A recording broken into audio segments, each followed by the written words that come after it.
సాయి కృష్ణ ఉదంతంలో మరొక కీలకమైనటువంటి అంశం ఏదైతే హ్యూమన్ రైట్స్ కమిటీ సభ్యుడు న్యాయవాది మల్లేమూడి సతీష్ బాబే తమ తరపున వాదిస్తానని సాయికృష్ణ తల్లి గాదే విజయలక్ష్మి సోదరి అడ్వకేట్ కనకదుర్గ చెప్పారు.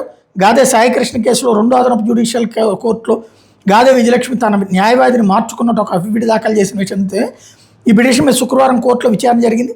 తన సోదరు విజయలక్ష్మి తన కొడుకు సాయికృష్ణ కేసులో న్యాయవాదిని మార్చుకుంటున్నట్టు వచ్చిన వార్తలు వాస్తవం లేదని, న్యాయవాది మల్లేమూడి సతీష్ బాబుని మార్చడం లేదని కనకదుర్గ రెండో అదనపు జ్యుడిషియల్ మ్యాజిస్ట్రేట్ శ్రీకాంత్ దృష్టికి తెచ్చారు. హ్యూమన్ రైట్స్ కమిటీ సభ్యులు మాత్రమే తమ తరపున వాదన కొనసాగిస్తారని చెప్పారు. పిటిషనర్ గాదే విజయలక్ష్మి తన ఎదుట హాజరు కావాలని, న్యాయవాదిని మార్చుకోవడం లేదని స్పష్టమైన హామీ ఇవ్వాలని, ఆ తర్వాత ఈ కేసులో జ్యుడిషియల్ సీసీ ఫుటేజ్ పరిశీలన విచారణ కొనసాగిస్తామని జడ్జి చెప్పారు.